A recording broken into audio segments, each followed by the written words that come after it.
There he is. Hello. Hi. Yeah, mine always is.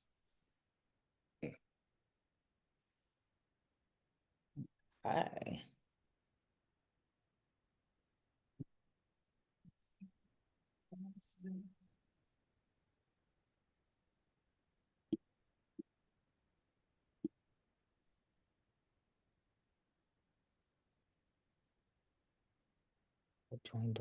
What did you say? You didn't get it. So I like this email is like We muted.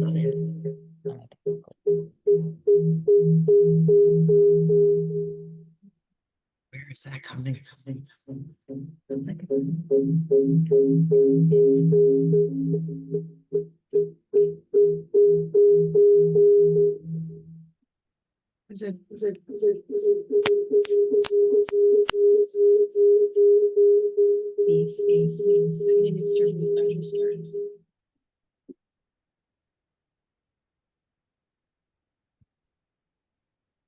I'm gonna turn.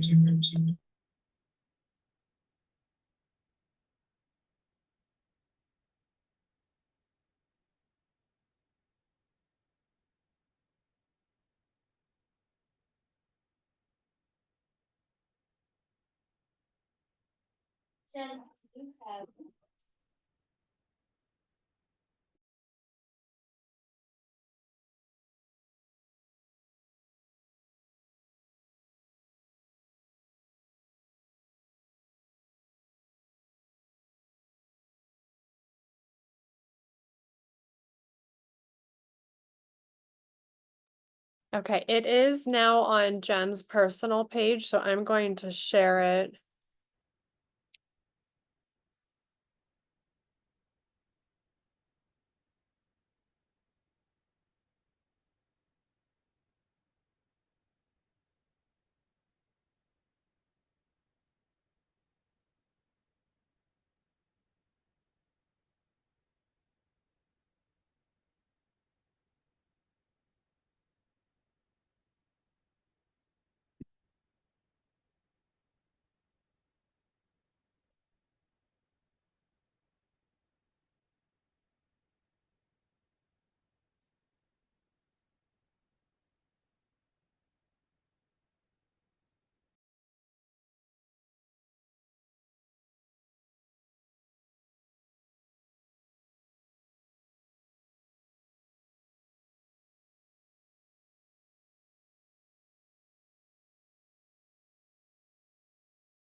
You're good.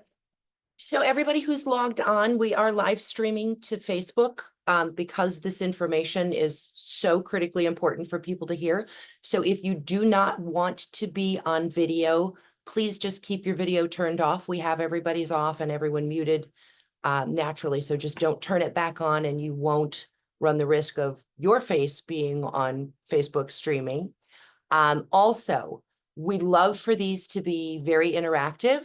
We're going to ask that any questions be posted in the chat. Be sure your chat is addressing everyone, and then we will monitor that and interrupt when it's a good time to do so with questions. Is that good, Tim and Tamia? Yes, sorry, I was Okay, talking to my perfect. yes, if you all command the chat or whatever, and then we will we will make sure that we allow time for questions and answers. And if it rolls over, if it's up to you, we can all stay on until everyone's questions get answered. So we don't mind that as well, as long as it's okay with you all there. Perfect. To the office. Absolutely, absolutely. Well, I just want to thank you, Tamia and Tim, for doing this, using your voice and your story to help save more kids and help educate parents on something that is running so rampant. And I think a lot of parents have their heads in the sand of what can happen. So I'm going to turn this over to you and let you guys take the wheel. And we just can't thank you enough for being here with us this evening. Oh, you're very welcome. Before we get started, I cannot see, was the live stream shared on the Mucci Teams page? Jennifer Mucci. Jennifer, oh, I don't think I'm friends with Jennifer's personal page. I just want to share it to our page as well.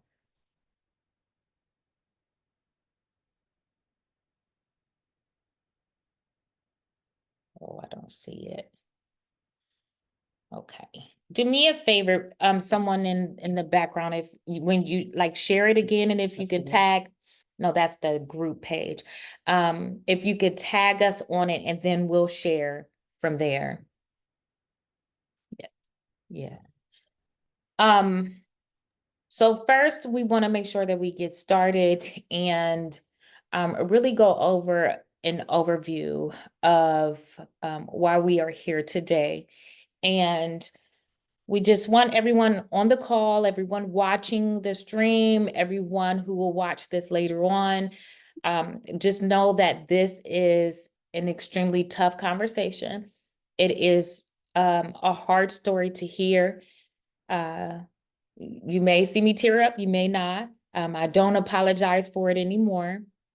However, we want to make sure, and we ask if everyone could have an open mind, listen to what we have to say, and at the least amount, go home and talk to your children, talk to your nieces, nephews, grandchildren. We don't care who it is, but the conversation is free, and it's something that we never had a privilege to have. So we just ask of you to do that on our behalf. It will save a life, and it has been proven to do so. So before we get started, we like to share and really go over social media apps. So that is why we're here today. We want to make sure that people are aware of the different social media apps that we may have. Can you see my screen? Can you give me a thumbs up if you can see the social media? Oh, perfect. So as you all, and we're going to slowly slide through, and we want people to put in the chat how many social media apps do you know? It's 24 here on this page. And then we know we have the answer, so no cheating. But how many do you truly know?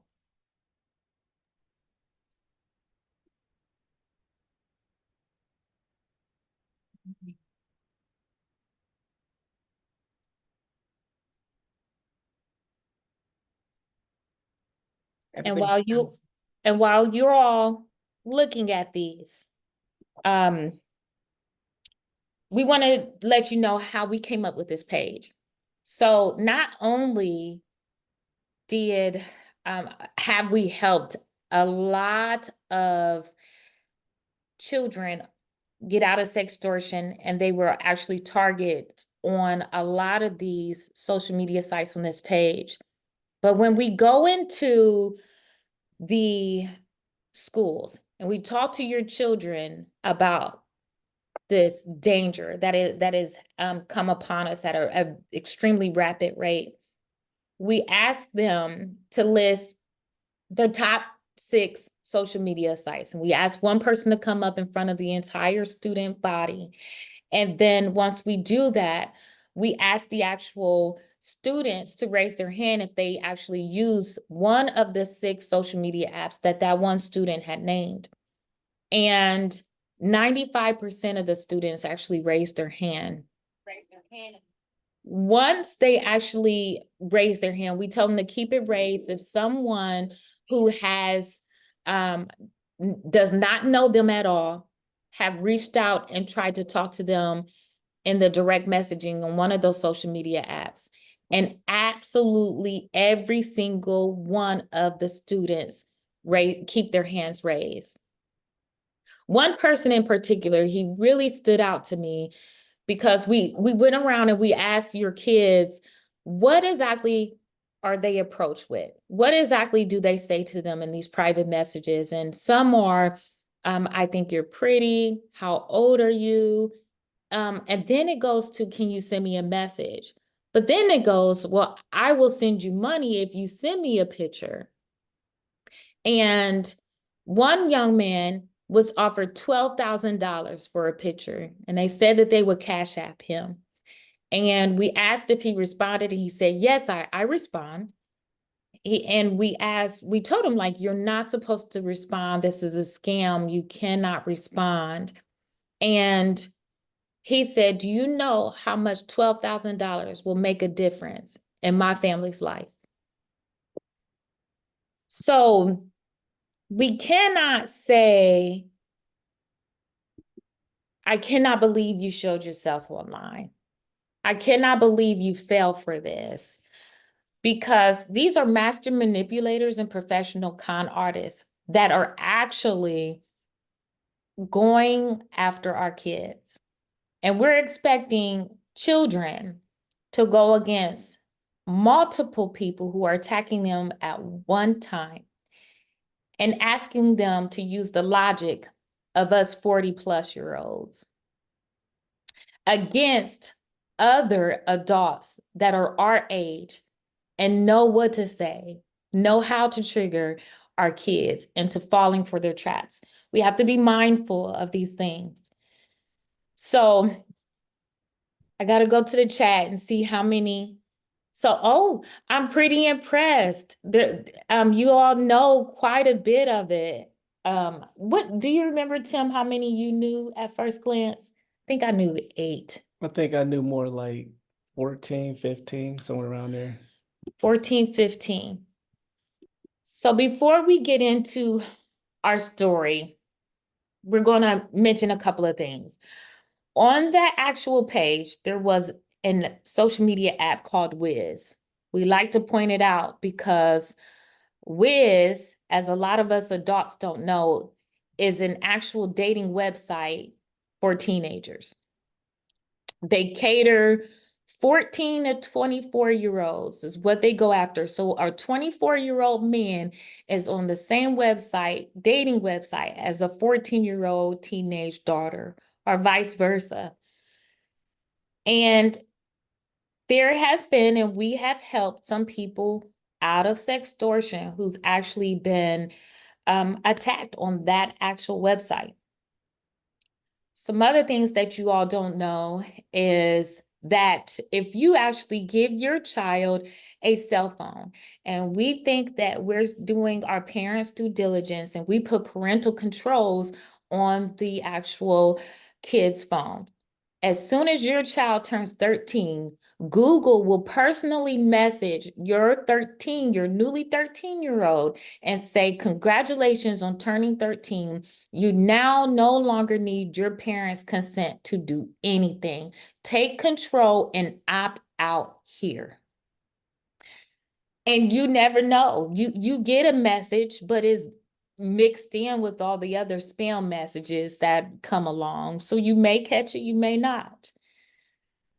The other thing that we want to point out is that our social media has an obligation to actually speak out and make reports to the Internet Crimes Against Children and the National Center of Missing and Exploited Children if they see any cyber crimes against our children, whether that is cyberbullying, harassment, threats to take their own lives, rape, molestation, or signs thereof, pornography, child pornography, they are supposed to report it. To this day, today is August 20th, 2024, Apple has never made one report. Not one report. And they said that they don't have to, and they never will.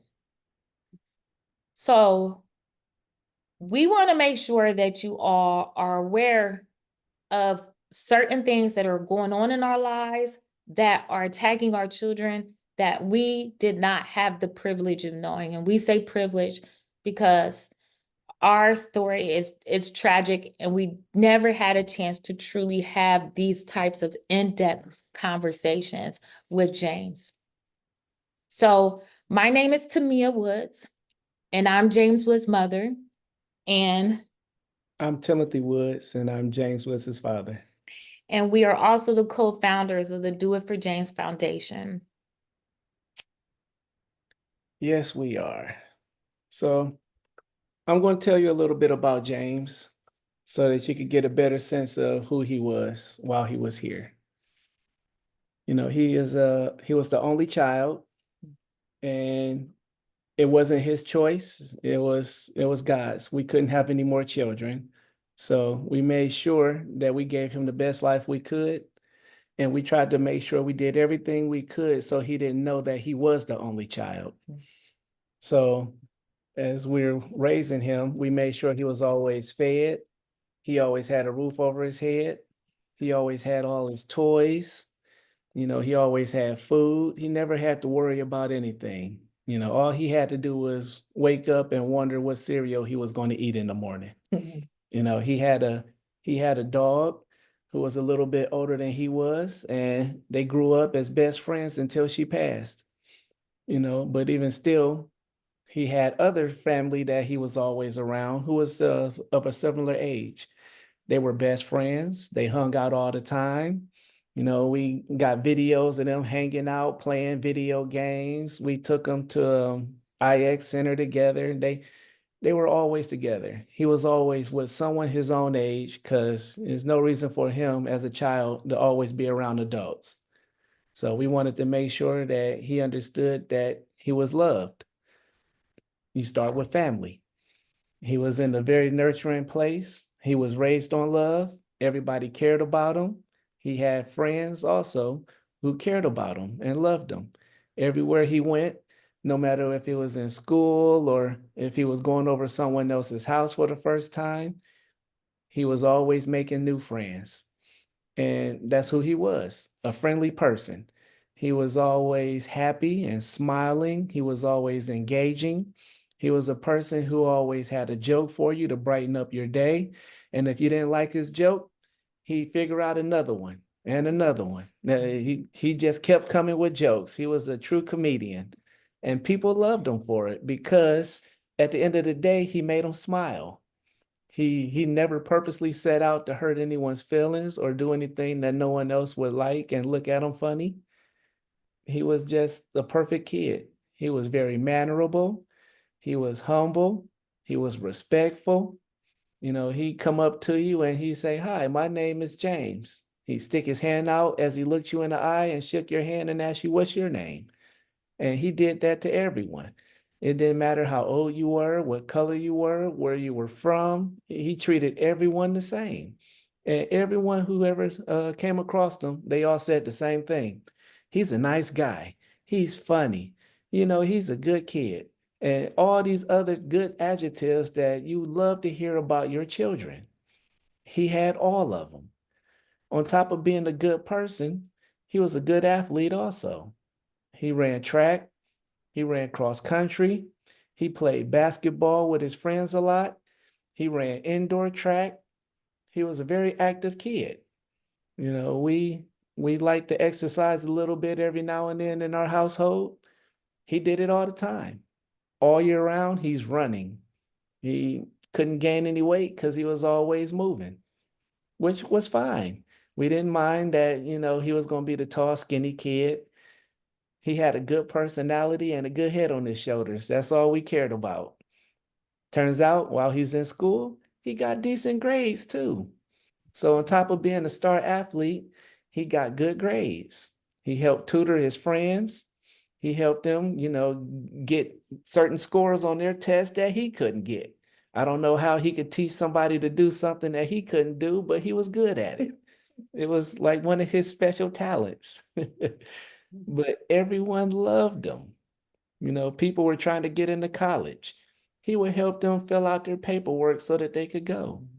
He was a happy person who always helped people, who always wanted to see other people succeed. Turns out he had a dream that when he got to college, he was going to study law because he knew what he wanted to do in his future. He wanted to be an adult who still helped people, who was still a good person, who was still looking out for other people. He was just that kind of guy. His mother and I, we loved that about him. We didn't try to push him to be a certain way except a good person. We didn't tell him he had to do this or he had to do that. And when we did tell him things that he had to do, we would tell him why so that he could understand that it was for his betterment. He took all the knowledge that we imparted on him and shared it with all of his friends and family. If they were going through something, he'd tell them, hey, you should do this, and this is why. And they looked up to him like he was just this some kind of genius or something that knew all the answers. And then he'd tell them, hey, my mom and dad, they're smart people. They tell me everything. And we actually tried to do that. Whenever he had a question, we'd give him the answer. We didn't tell him, come back when you're older and we'll talk about it. Or we didn't question and shoot down the answer and water it down to where he didn't really understand what we were saying, but gave him something. We made sure we always gave him exactly what it was that he was asking for, because we rather him get information from us versus get it from somewhere else and then they tell him the wrong thing. If we didn't have the answer, which happened a lot, I don't know everything. I tell him, go ask your mom. And she would do the same. If she didn't know the answer, she'd tell him, hey, go ask your dad. And if it was something that both of us didn't know, we'd tell him, you know what, James, give us a minute. We'll find the answer for you. We always tried to make sure that whatever situation he was in, he was going to have the right answers so that he could make the right decision. And I have to say, with all the information that we gave him throughout his life, whenever he had a situation or problem pop up, over 90% of the time, he made the right answer. He made the right decision. Excuse me. He was just that person. And he made sure that his friends did the same thing. We talked to our children about all the things that we grew up having problems with: drugs, alcohol, bullying, the wrong people, cutting school, getting bad grades, all that stuff. And we showed them this is what'll happen if you go down this route. Turns out he listened. He talked to his friends about it. Hey, don't hang out with such and such. They like to drink all the time. Or don't hang out with such and such. They like to smoke weed. It's all these things that we taught him, that we saw him sharing with his friends. It was a beautiful thing to see, because parents, we always think our kids don't listen, but at the end of the day, they actually do. We might have to tell them a few times, but they really do listen. James was one of those kids who actually listened. He made sure his friends listened, because he'd quiz them. Hey, what did I tell you about such and such? And then they'll be like, huh? And he'd tell them again, I told you, you gotta. And he just made sure that everybody was going in the right direction. He was going in that direction, and he wanted his friends to be there with him. We had no problem with that. It put smiles on our faces, and we was glad to see him growing up to be a person that was going to go out into the world and be a responsible adult who didn't cause problems, but tried to make the world better. Because that's what we all should be here for, is to make the world better. We can't be selfish all the time and just think me, me, me. The world it would stop eventually if enough people thought that way. But James, he was a good person. Turns out, though, the world isn't filled with good people. We have evil people, bad people, mean people, all these types of people that's not good all across the world. And it turns out that the internet connects everyone 100% of the time, anywhere on the planet. It's a good thing and a bad thing. One of the greatest inventions ever is the internet. It is computers. It is technology. All this stuff that moves us forward in life also is some of the things that takes the life away. James, he loves social media. He was on TikTok and he was on Instagram all the time. And when he wasn't on those, he was on Discord or he was on Xbox Live. I'm on that stuff too. James and I, we followed a lot of the same pages. So I knew exactly what he was looking at pretty much all the time. When he was playing video games with his friends, a lot of times I'm online playing video games with them also, because we played the same games. We followed the same pages. They wanted me to play with them. James, go get your dad. No problem. I'd hop on. We're playing games throughout the night or in the early morning, depending on what day of the week it was. We have fun. Even when he was playing by himself, I would still go downstairs, unplug his microphone just so I could sit and listen to what they're talking about. I never, not one time, had to tell James, I don't like what you're talking about. I don't like your friends. You need to stop. Anything of the sort. There was never any red flags that told me there was something wrong with who he was communicating with or the topic of conversation that he was communicating. I was proud. I was happy. I had a kid who was pretty much unproblematic. I know a lot of parents would love to have that. We actually did. Like I said, James put nothing but smiles on our faces. Instagram, no. He was on it one night. He was contacted by a young woman. She was a little bit older than he was. Turns out this young woman, she liked James. And he thought she was really attractive, so he continued the conversation that she started. They talked for a while. They got to know each other. Basic things that you would know about a person when you're starting to date. He knew her name. They knew, what school they went to. They knew if they had jobs. They knew if they had pets. They knew all these different things. Then, after a few minutes went by of that, hey, why don't you go to a private location, James, and we could get on video chat together? He said, okay, no problem. So he goes to a private place. They get on the video chat so that they can see each other. And they're in there for about a minute or two. And she says, so, would you like to see me unclothed?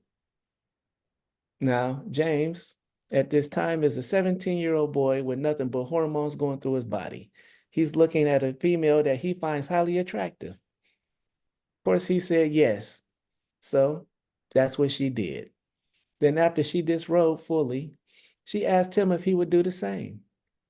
He thought, why not? I know this person. She's a good person. Plus, this good person already created a safe space by making herself vulnerable first. He let his guard down. He didn't think nothing of it. He said, what's the harm? So he did so. He exposed himself. A few minutes went by and they exchanged phone numbers. He gets a text message, and in this message, there's a picture of him.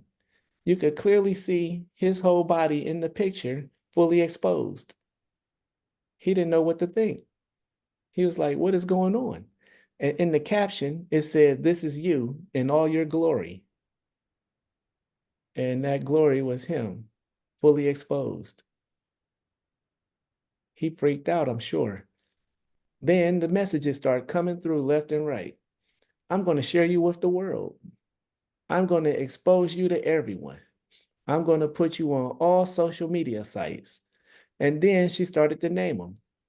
Facebook, Instagram, TikTok, Discord, YouTube, and the list went on. James started to freak out. He had to, because I would have. He didn't know what to say. He didn't know what to do. He didn't know where to go. He's just sitting there arguing with this person. Why are you doing this to me? What did I do to you? I did nothing. But like I said, he didn't know what to do. So he sat there arguing with these people for a period of time. And then they finally said, we'll make all this go away if you pay us $6,000. Now, he's a 17-year-old kid in school with no job. He doesn't have $6,000. So after arguing with him for a little bit of time, they said, well, how about this? You pay us $300, we'll make it go away. All the pictures gone, all the video gone. He said, okay, he jumped on it because why not? $300 to pay for a debt sounds a whole lot better than $6,000. James, he had only $100 and maybe $110 in cash. He didn't have anything else that he could really give them. So they coached him into getting a gift card, getting back on camera, so that they could copy down all the numbers. Then they coached him to get rid of the card so that I could not find it or his mother could not find it. These people had a plan. They executed their plan perfectly because they got James. He was trapped now. He still owes them $200 though. They're telling him, we need our money. You got to get us our money. When are you going to give us our money? Now, my wife and I, we go bowling on Friday nights because this is when all this is taking place. We get home Friday evening. We talk to James. We didn't see any red flags, no signs, anything. We're hanging out, we're laughing, we're joking, we're giving them food and stuff. Eventually, we go to bed for the night. He never said anything about what was going on. Now, James woke up Friday morning, November 18th, because he had to go to school. He was up all day at school. Then he was up all night talking to these people, arguing back and forth. I had to be to work Saturday morning at 5 a.m. I wake up at 4 in the morning. I come downstairs after I took my shower and got dressed, and I saw my son sitting there at the island eating cereal, fully dressed, wide awake, with his phone in his hand. Now, I didn't know it at the time, but James arguing with these people, he's been up since Friday morning. So he's going on 24 hours wide awake now. But this particular day, Saturday morning, November 19th, he has a college fair that he's going to with his mother. They're going to have a blast. They're going to have fun, dance, listen to music, and he's choosing the college that he wants to go to so that he can start his career after high school. He wanted to study law. He wanted to be a lawyer. He wanted to help people. He was going to pick out his school that was going to give him that. I told him, you're doing something I never did. I never went to college seriously. I went, but I didn't graduate. I didn't go to class. I got kicked out of school. I had problems. James, on the other hand, I told him, you are a better version of me. I am proud of you. I'm happy for you. I want you to really succeed. I'm going to live my life through you. I'm going to be happier knowing that you're going out making something of yourself and you're happy too. I told him probably 4 or 5 times that morning how proud I was of him. I went to work. I'm at work all day. I'm having a terrible day, but at the same time, I got a smile on my face because I know that my son is out doing something that is going to make the world better. And I'm a part of that. I finally get off work 6 p.m. that night. After I get off work, I make a few phone calls. I stop at the gas station to get a few snacks. Then I come home. I come home. There's a light on in one of the rooms in the house. And my wife wasn't there, so I figured she just left the light on like she usually does. No biggie. I go into the house. The 2 dogs greet me at the door. I take care of the dogs. I gave them some food, let them outside, whatever. And then I went to where the light was so I could turn it out and go play video games. I get to the room where the light is and the door's closed. So I open the door and I see my son sleep on the floor. Didn't think nothing of it because I came into the house and he's sleeping weird places all the time. He's sleeping on the kitchen floor, the hallway, on the stairs, all these different places. Him sleep in his room this one time, didn't think nothing of it. But after I walked into the room, I could see that my son isn't asleep actually. It's my son's body, but he's no longer there. He's gone. He is no longer among the living. And I didn't know what to think. I didn't know what to do. My legs gave out on me and wouldn't move. So I dropped down to my knees and I screamed his name as I crawled over to him. I laid on him for a few minutes, wondering what happened, what went wrong. I had all these questions going through my mind, and it was just nothing but anger boiling up inside of me. And there was nothing I could do about it. I just had to sit there with all this fury. It was a terrible feeling. The only child that I ever had in this planet is no longer here, and I don't know who to blame. A few minutes went by, and I realized, though, something has to be done. I still have to let his mother know that the only child that she will ever have in this world is no longer here. I have to pull my phone out and call her. And I'm telling you, it is the hardest thing that I ever had to do. No parent should ever have to bury their child. It is supposed to always be the other way around. The natural order in this world is we grow old, we die. When that happens, we are buried by our children. This time, I had to prepare to bury mine.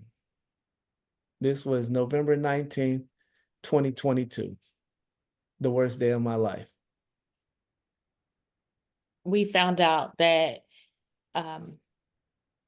James received 200 messages in 19 and a half hours. And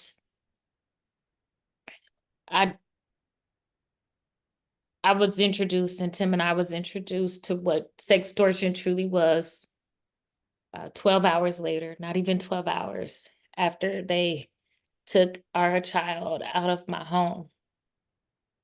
And before that, we begged the police officers what happened. Like, we really just didn't truly know what happened because we were just laughing. I was just dancing. We were just planning his future. I spoke to him a couple hours ago and I heard a smile. So you mean to tell me that my son was gone, and I needed to know, why did my memories have to stop?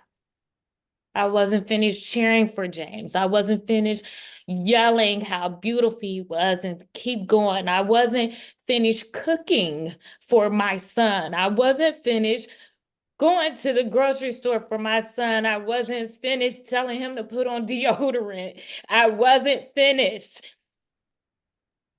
And I needed to know what happened. 200 messages from 4 different people. They were all attacking my son online. He made a mistake. He talked to someone that he thought was beautiful.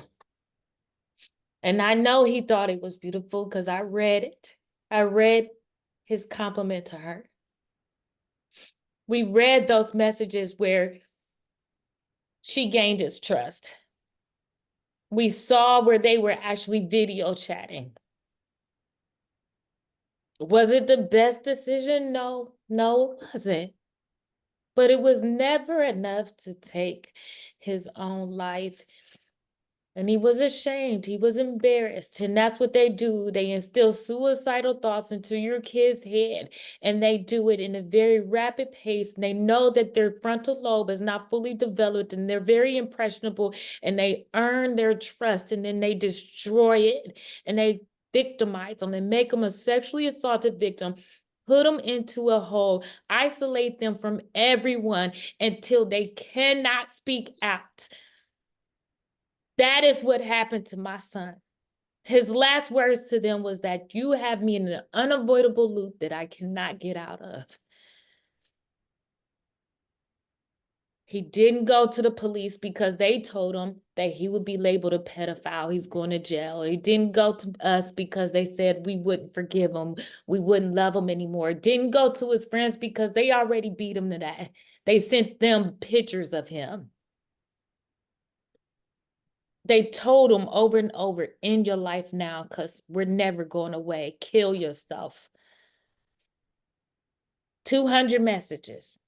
I am more determined to write your life, make it a waste, a trash can, a shame, a dishonor, a hell, a real disaster, a hell on earth. And also I remind you, I am heartless. I have no pity to write a life as well as yours. That was one message out of 200. One message out of 200. I don't want to hear any excuses from anybody about how we weren't close. We weren't able, we were extremely close. If we weren't, we wouldn't be able to raise awareness the very next day. I don't want to hear that it doesn't apply to my kids. There are 50,000 predators that log on online and go after our kids every day. I don't want to hear it. Tim and I, we talked to hundreds of thousands of kids already, and 95% of them say that they receive private messages. You don't know. We all have bad days. My son, he was a strong, strong young man, and they caught him on a bad day. And what I would give for him to just scream out. We tell our kids over and over, you made the mistake, you did it, get over it. We cannot approach our kids in this manner. We have to tell them that even if they make a mistake, we got your back. It doesn't take away the punishment.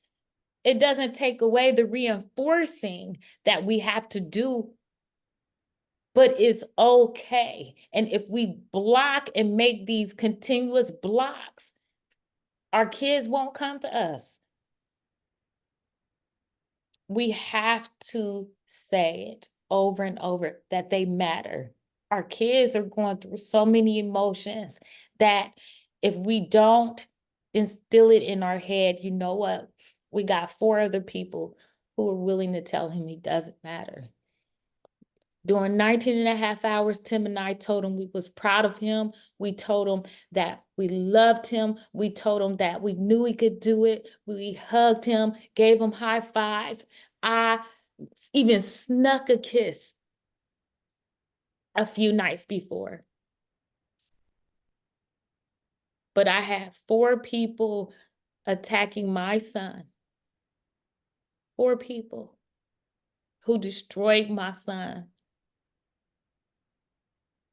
So we are here in front of you. We are here to answer any questions that you have. We're here to be 100% vulnerable because we want you to go home. We want you to speak to your kids. We want you to have the conversation we never got to have.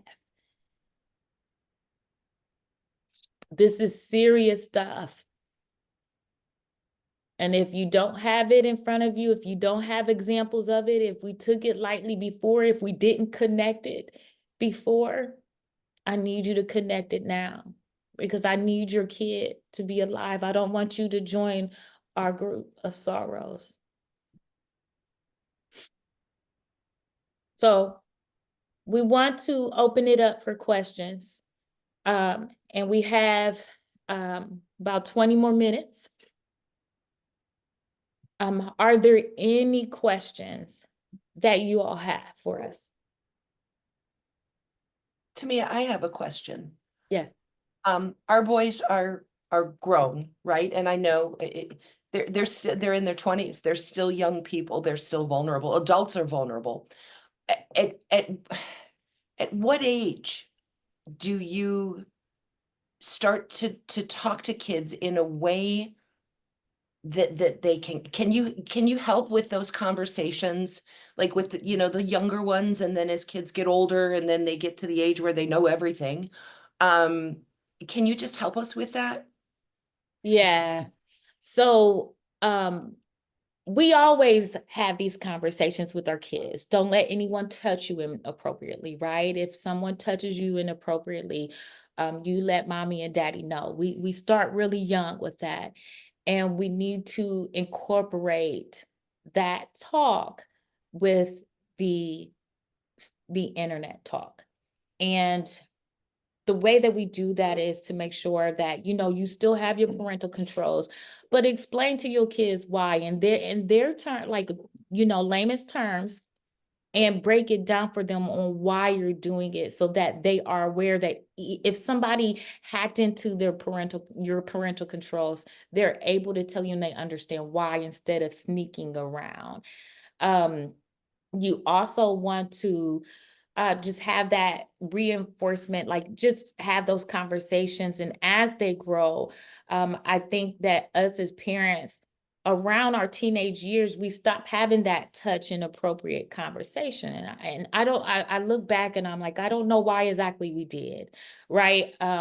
but we stop those conversations, and instead of continuously having these conversations, I think that we need to talk about, what if you made a mistake, how we would handle it, having time away from the cell phone, making sure that we educate them on why someone may target them, because they're like, well, why are we friends? And we say, well, people aren't nice people, and we need to really try to find a way to go deeper than just people aren't nice people. I don't think that it's connecting with them on that aspect. Some people are sick, and very beyond evil. Some people want money like James did, and they will do whatever they can. Some people want it for their self gratification. Some people want to take those pictures and sell it on a dark web. And so we truly believe in education instead of taking things away, because if you don't educate, once they actually do get it, they will start to hide. They will, lash out or not know how to handle certain things. You want to add anything to what I'm saying? Just Tim? talk to your children, because a lot of times one child at 13 years old could still be so immature that they're really 10. But at the same time, another 13-year-old, their mindset could be that of a 16, 17-year-old. All children are different. So you pretty much got to gauge it based off of the child you're talking to, on which conversation you have and how. But it's always good to start talking about these things before you have to talk about them. Mhm. So, just like with alcohol, you tell your kids, hey, you're too young for that, and then sometimes you'll even tell them this is why alcohol isn't good for you. You're not strong enough yet physically or mentally. It impairs a lot of physical ability. It makes you sluggish and slower. It's all these different things. We explain that to them while they're still children. Why not have those sex talks with them also? Don't let people touch you. Well, don't let them touch you, because it's going to do something to you mentally. It's going to change your perception on life to where you're going to go down a path that's going to lead to something worse. Don't let people look at you as you're dressing or undressing. That's another thing. They might not be touching you, but even if they're just in the room, it does something psychologically to people, even us as adults. Don't let people try to get you to just do things you don't want to do. That peer pressure. Peer pressure is always something that everybody faces, no matter how old they are, because, either your friends are trying to get you to do something, or people at work is trying to get you to do something. It's going to always be there. We just always want to make sure that people talk to their kids and tell them to stand up for themselves. Yes. Don't be a victim. Don't willingly let someone do something to you or push you around. And if they try to, a lot of times our kids, like, we protect our kids, right? But they also protect us.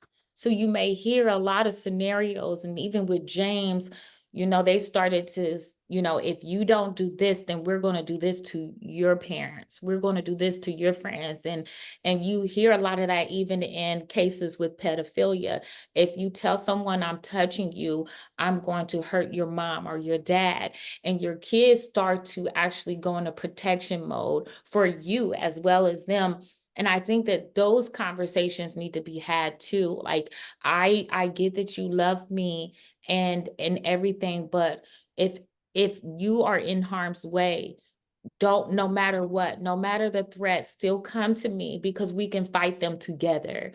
Have a conversation about being together and attacking things together, instead of me doing this for you or you doing this for yourself. We have to go and do it as a team. Thank you. Kwame, did you have a question? Yes, and thank you for sharing and being so vulnerable with us this evening. For everyone, this call, this means a lot to me. As someone who has been trafficked and someone who have like 2 young kids, this is very important. This is very, very important to me. To learn about these apps that kids are using. You just never know. We don't know them, and we need to be aware of them. I just want to quickly say that I was on a call doing training recently, and there were so much people on that call that have no idea that males struggle with sex trafficking, that males are victims of sex trafficking. I mean, what world do we live in? How are we not? What we wish it just bothers my mind that we are still in 24, we're in the 21st century, and we still don't know that kids are being harmed online, that males are being affected, boys are being affected by this same issue. We got to change that mindset. We need to look to educate each other. We need to be aware of this situation. So thank you for opening my mind. Thank you for sharing something so close to your heart and something so close to you with us, because it means a lot to me. And please know that you have my prayers, and thank you. Thank you. Yeah, thank you.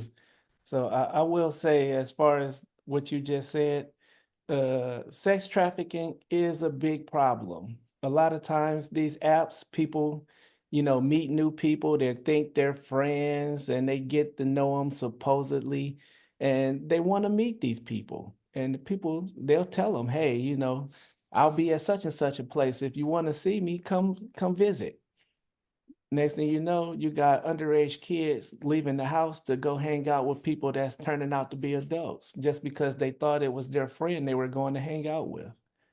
We've heard different stories about this happening, and people, girls and boys, they get taken advantage of. Some of them come up missing. It's a part of what's going on with these evil people online. They're preying on children. They're preying on young adults. With young adults is more about money. With kids, it's mainly about other things. It's just not good all around. I would recommend that parents talk to their children and let them know, number one, all your friends aren't really your friends. We all heard that while we were growing up. Our parents told us, that person, that's not your friend. That person's no good for you. You shouldn't hang around this person. And us as kids, we looked at the parents as controlling. Turns out, most of the time, our parents was actually right. They just didn't know how to express it the proper way to where we as children would understand it. And us as adults, we have to find a better way to communicate with children so that they will listen to us better, because sex trafficking is real. My wife tells people all the time, when it comes to being sexually assaulted, less than 30% of female victims say something. Now, if you take that same statistic and match it against men and young boys, us males, it's far even less of us who actually open our mouths and say this has happened to us. And we have to get our people to understand there is help for you. We have to go out and let them know. Talk to us. Be vulnerable one more time. Let us know who's doing what to you or who's trying to do what to you. If something is happening to your friend and they didn't say anything to their parents, they might hate you now, but they'll love you for it later. Say something to someone. Mhm. Yeah, we There's have another, always adults out there willing to help. sorry, Yeah. Tim, we have another question.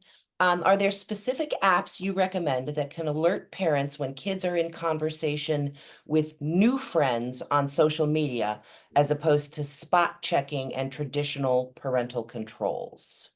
So is there an app out there that's going to tell a parent? Not new friends, so to say. We don't have any apps, so to say. Either we do work with a couple of companies. So we work with Cyber Safely. Cyber Safely actually has an application that can be downloaded onto your child's phone, and it monitors the documents, the things that are being said to them and the things that they are saying to someone else.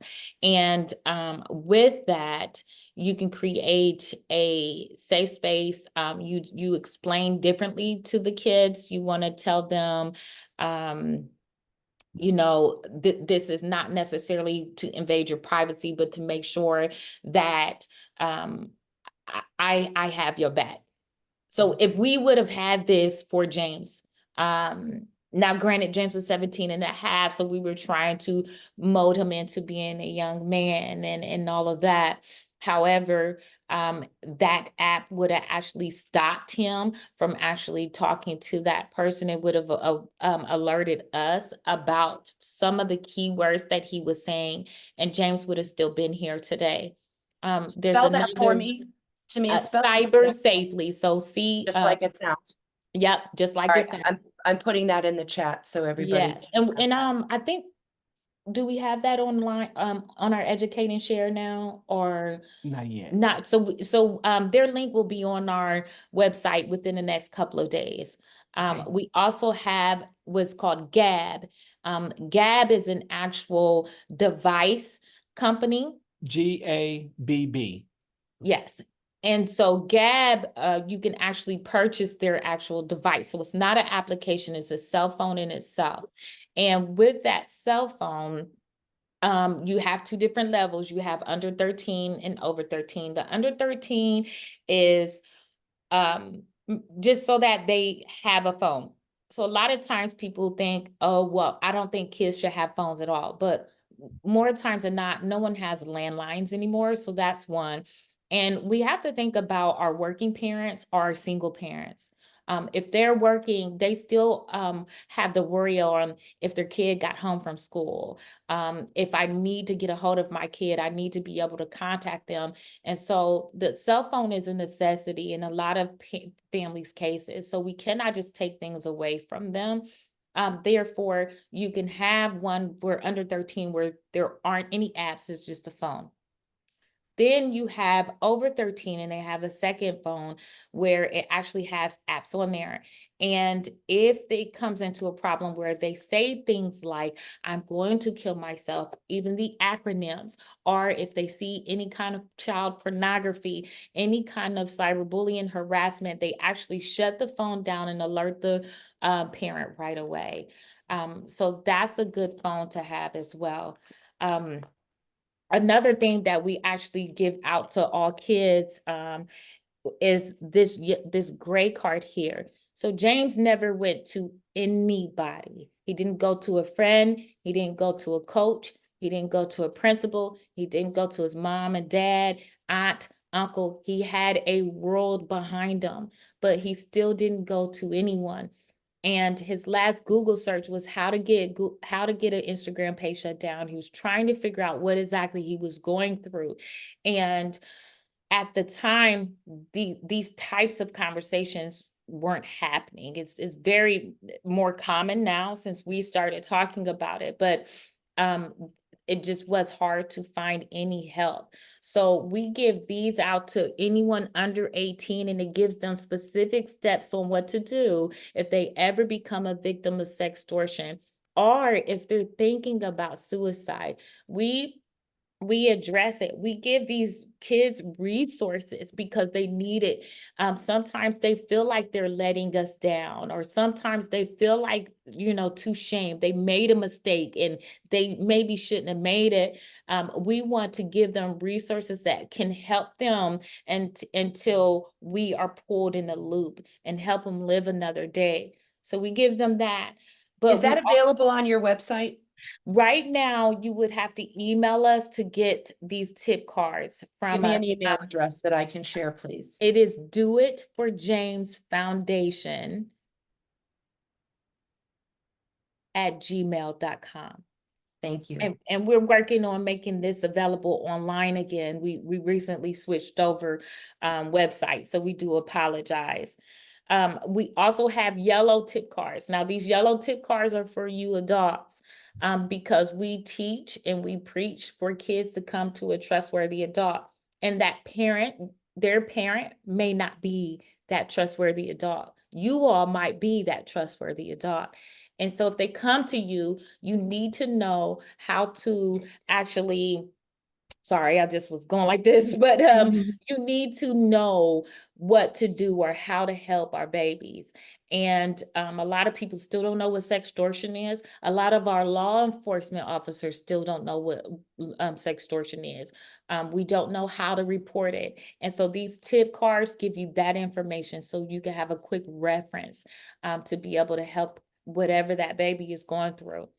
Hey, Tamika, Yes. Tamia, can you just give, like, for us with children that are younger, like, Mhm. what is a good explanation that is a elementary way to help them understand, even young teenagers, what is sextortion without making it so broad and huge, but really is impactful to that age? And even then an adult version of, I think we all have an idea of what it is, but I would love to hear you speak on what exactly sextortion is Mhm. in your definitions. Mm. For the really young children, I would keep it really simple and just tell them, sextortion is when someone tries to get you to do something so that they can hurt you later by taking away something you really like. And, if they like video games or toys or dolls or whatever, tell the little kids, hey, this person, they're going to try to hurt you by getting you to do things so that they can later take away all your dolls. Little girls will be like, no, I want my dolly, because they play with their hair and all that. And the boys, they got their scooters or whatever it is they're playing with. I don't know, I'm too old right now, but whatever they play with. And just tell them, they're trying to make you sad by taking away something that you really like. And as the age grows for the child that you're speaking to, just find something that you could equivalent that they like that they would be missing. Mm. And the older they are, the more you could talk about how their feelings are incorporated into what's going to get hurt. Yes. And we have to realize too, parents, that sextortion is not always sexually induced, right? So just to give you an example, by what I mean is, um, there could be a situation where you're on Roblox and you have your parental controls set and someone actually logs on and hacks into it. And they all think that they're playing with cousins and they're like, ha ha ha, I'm your cousin too. Then they say, oh, ha ha ha, you're so funny. Moon me. Does anyone remember what moon is? So then they get them to moon them, take their, show their behind. Now they have child pornography. Now they can sell it or use it for their own sexual use. And they thought it was a game, right? So it's not always sexually induced.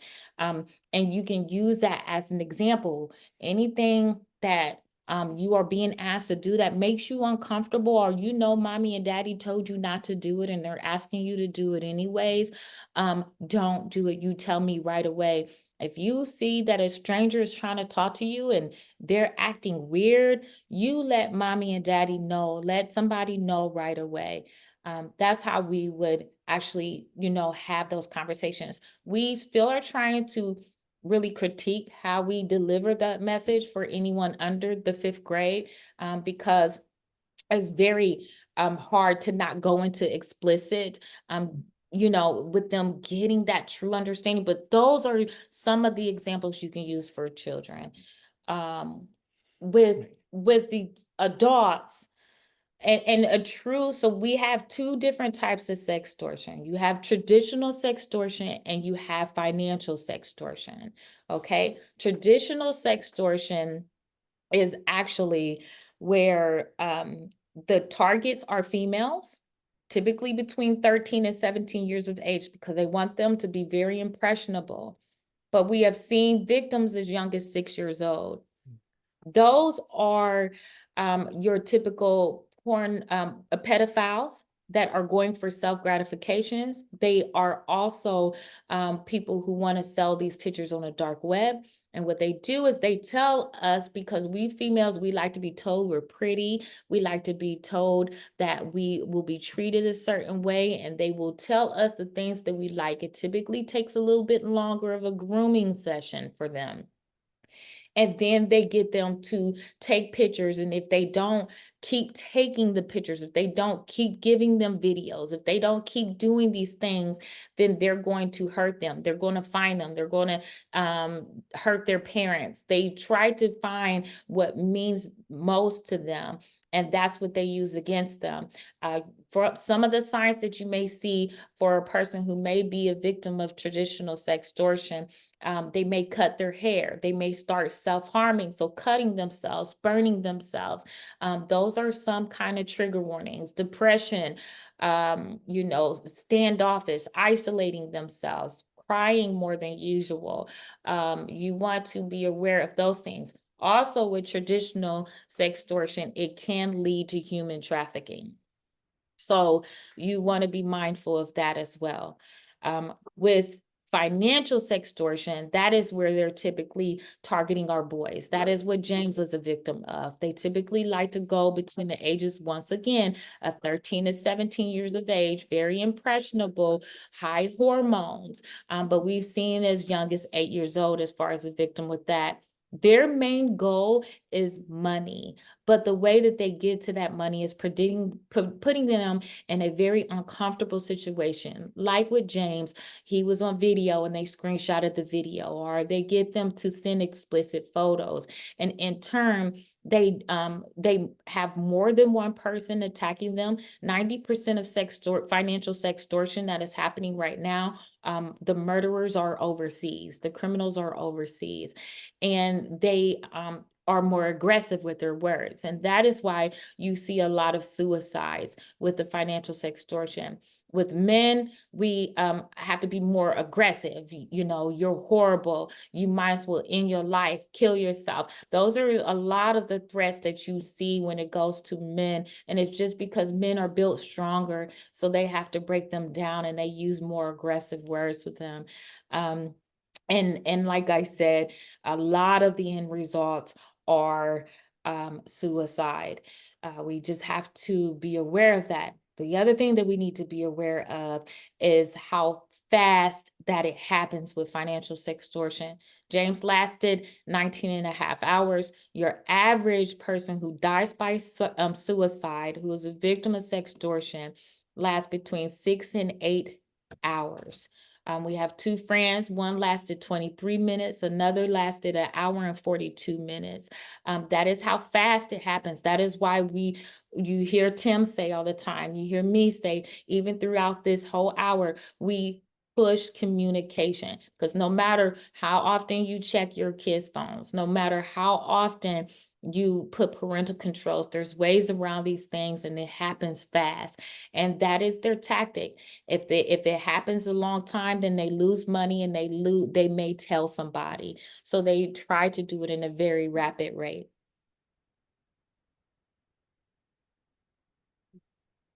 All bad.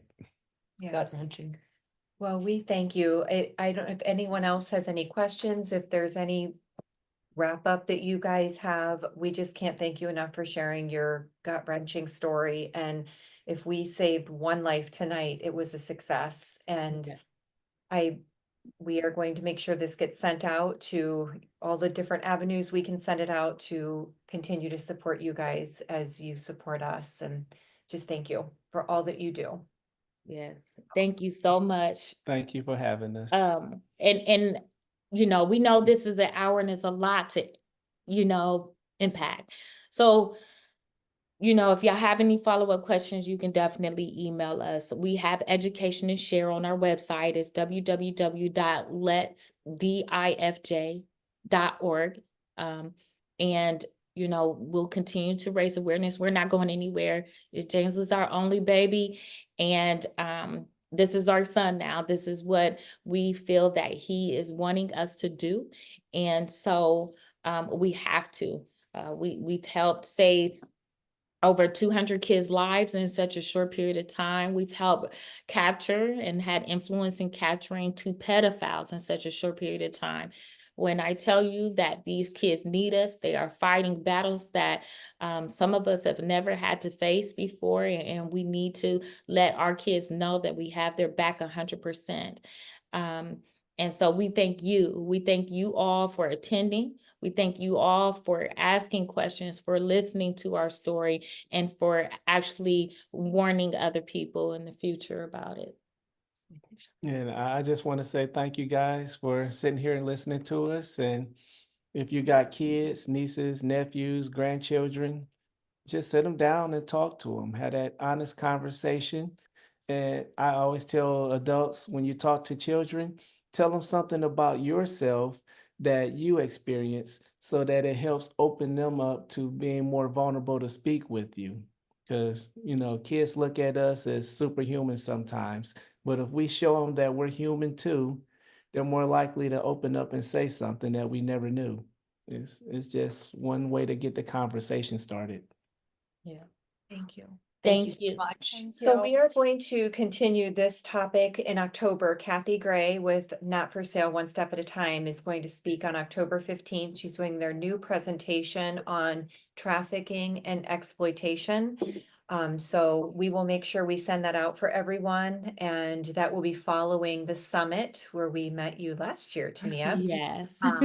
That is at Walsh University, and there are some amazing speakers there that is also on this very same topic.